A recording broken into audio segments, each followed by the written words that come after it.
워치앤원더스는 월요일에 시작되고 저는 영상을 일요일에 만들고 있기 때문에 이 스케줄이 참 아쉽기는 하지만 그래도 즐거운 소식들이 많았습니다. 무슨 일들이 있었는지 살펴보죠.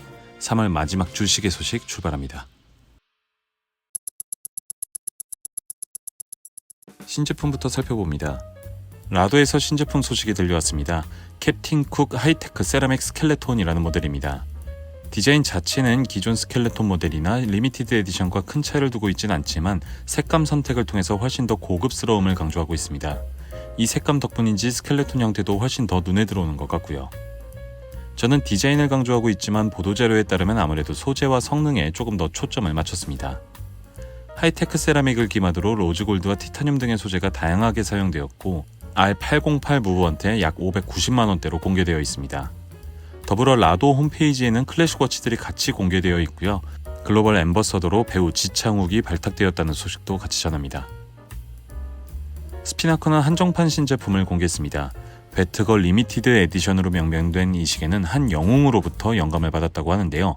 냉전 시대의 수상 스쿠터를 통해서 독일을 탈출한 배트거라는 인물이 모티브인 것으로 보입니다. 이런 배경 이야기에 걸맞게 당연히 다이버 워치를 표방하고 있고 디자인에서도 어딘지 스피나커의 느낌이 물씬 묻어져 나옵니다. 제 눈에는 뒤마와 좀 비슷해 보이고요. 아무튼 42mm 사이즈의 미유타 901호 무브원트, 300m 방수 성능의 3가지 색상 옵션이 있고 각각 630개의 한정판입니다.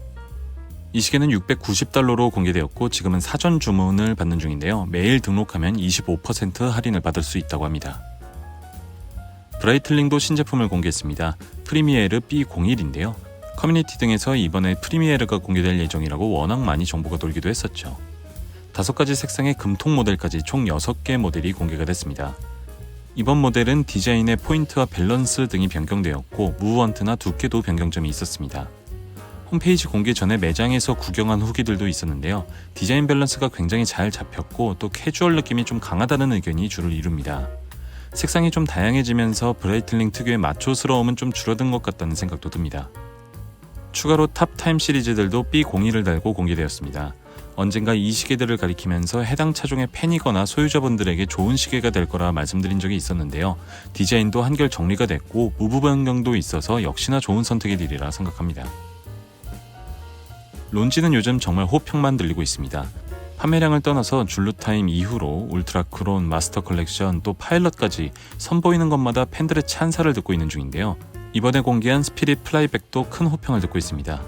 저는 줄루타임 크로노그래프 정도로 받아들이고 있는데 크로노그래프가 추가된 것 외에도 다이버 스타일 베젤로 변경된 점도 있습니다. 저는 심플한 디자인보다는 꽉 찬 조금 복잡한 디자인의 시계를 좋아하기 때문에 이쪽이 조금 더 취향에 맞습니다. 디테일과 성능, 디자인 뭐 하나 버릴 것 없는 말 그대로 멋진 시계네요. 물론 여러분들이 더 궁금해하시는 건 레전드 다이버 이야기일 텐데요. 공식 자료가 아니기 때문에 섣불리 말씀드리기는 어렵지만 레전드 다이버에서 발했던 거의 모든 것들이 적용된 신모델 루머가 하나 돌고 있습니다. 필살기 수준이라 볼 수 있을 것 같은데 존버 성공의 각이 보이고 있죠. 너무 할 말이 많지만 공개가 된다면 다시 이야기하도록 하겠습니다. 독사는 지난주에 티저를 보였었는데요. 곧 이어서 신제품을 공개했습니다. 모델명은 서브 200C 그래프 2이고요. 기존 서브 200C 그래프와 비교하면 3mm 작아진 사이즈와 베젤 인서트, 인덱스 색깔 등이 차이점이겠습니다.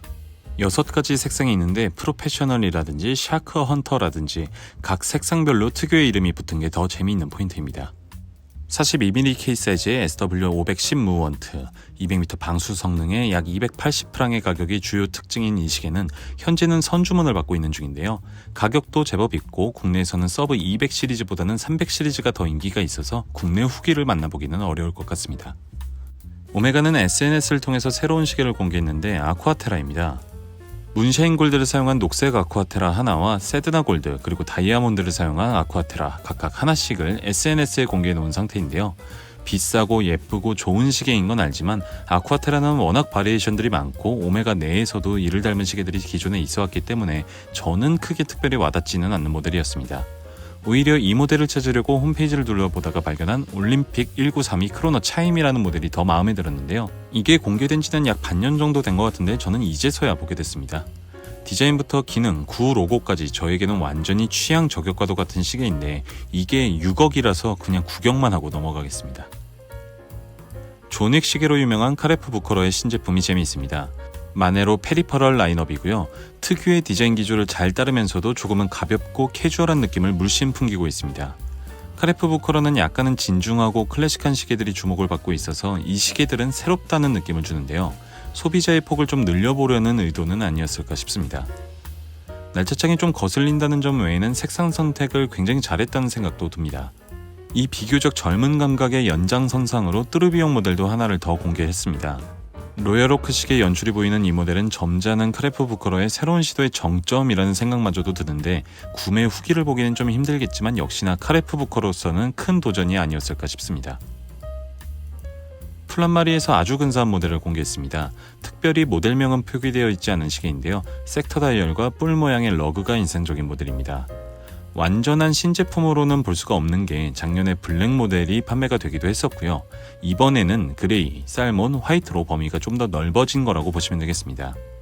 발틱과 마찬가지로 탈 마이크로 브랜드급이라는 평을 받고 있는 플란마리답게 이전 모델의 경우에는 디자인과 완성도, 성능에 대해서 아주 큰 호평을 받아서 이번 모델도 당연히 호평이 들릴 것으로 예상됩니다만 국내에서 구매할 경우 최종 구매가가 거의 200에 달할 것으로 예상되어서 아쉬운 목소리도 들리는 중입니다.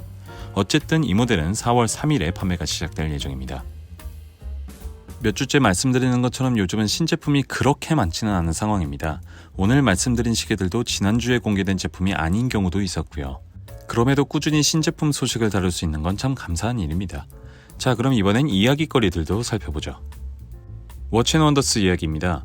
워치앤원더스에서 신제품은 보통 첫날 7-80% 정도 공개가 되곤 했었기 때문에 영상이 업로드된 월요일 저녁쯤에는 신제품이나 반응의 가닥들이 잡혀있지 않을까 싶은데요. 일요일을 기준으로는 이렇다 할 떡밥은 없는 상태입니다. 지난주 내내 어떤 브랜드에서는 티타늄 모델이 공개될 예정이고 또 어떤 브랜드에서는 신제품 링크가 돌기도 하고 또 어떤 브랜드는 특정 모델이나 스펙시트가 공개되기도 하는 등 시계 팬들 애간장을 녹이는 일들이 일어나고 있습니다. 정리해보면 국내 커뮤니티를 기준으로 롤렉스, 튜더, IWC 이야기가 제일 많이 돌고 있었고요. 각 브랜드들도 공식 홈페이지나 SNS를 통해서 워치앤원더스에서 신제품을 공개할 예정이라는 이야기나 또 신제품에 대한 떡밥 등을 던지고 있는 중인데요. 저는 오리스의 기대를 좀 많이 하는 중입니다. 아퀴스를 하나 더 드리고 싶은데 근사한 모델이 공개되길 바랍니다. 자, 여러분들이 기대하는 신제품들 댓글로 달아주시면 정리 영상에 도움이 될 수 있습니다. 기대하는 내용들이나 혹은 신제품에 대한 의견 달아주시면 다음 영상에 반영토록 하겠습니다. 예마 소식이 하나 있습니다. SNS를 통해서 네비그래프의 단종 소식을 전한 건데요.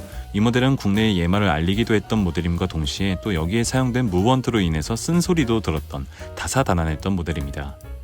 대표 모델인 슈퍼맨이나 이야기거리가 있는 랠리그래프와 플라이그래프에 좀 더 힘을 쏟으려는 시도로 보이는데요.